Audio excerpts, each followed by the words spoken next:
29 forecast. Mighty cold on this weekend morning. I'm meteorologist Josh Fitzpatrick. Even wind chills are quite cold. So cold that Cindy Robertson dropped her phone as she was taking this video of the frigid Arctic sunrise over the Shenandoah Valley in Stanton. There it goes. Keep those videos and photos coming, folks. We enjoy seeing what's going on in your neighborhood. It is mighty cold right now as we look outside live in Central Virginia from downtown Charlottesville.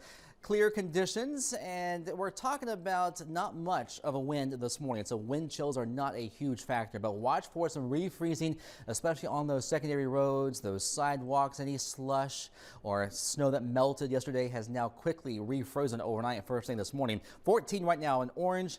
The higher spots is orange at 14 degrees, but look at Stanton, 0. Some of you in the valley are waking up to your thermometers a little bit below 0. Let me know if it is in your neighborhood on Facebook, Twitter, or Instagram. 7 above in Livingston. Now, the wind chill is not a huge factor. It's a bit of a still chill, if you will. There's not much of a breeze blowing currently, but any little wind makes it feel a few degrees colder. So the bottom line, you'll need to bundle up if you have to go outside in this very Arctic atmosphere. Temperatures are going to stay below freezing this morning, and we're going to see dry skies. There's not a cloud to be found in the sky right now. Dry conditions on NBC 29's live Doppler radar. As advertised, the winter storm is bypassing us to the southeast. Hampton Roads, Norfolk, Virginia Beach, waking up to a blanket of fresh snow this morning. The eastern part of North Carolina, well, they're dealing with power outages and an ice storm. There has been significant snow into Raleigh, Durham, into areas of eastern South Carolina too, all the way down into Charleston. Hilton Head has some wintry precipitation, but expect a drying trend over the next couple of days across the eastern seaboard. Watching to the northwest, an Alberta clipper.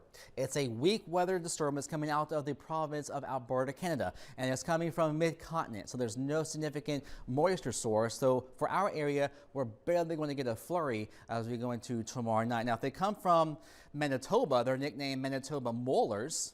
And if they're from Saskatchewan, they're called Saskatchewan Screamers. So a bit of a nickname for you there on these weak weather winter disturbances. So let's track that Alberta clipper. It'll be in Minnesota tonight. It'll be across the Ohio Valley tomorrow morning.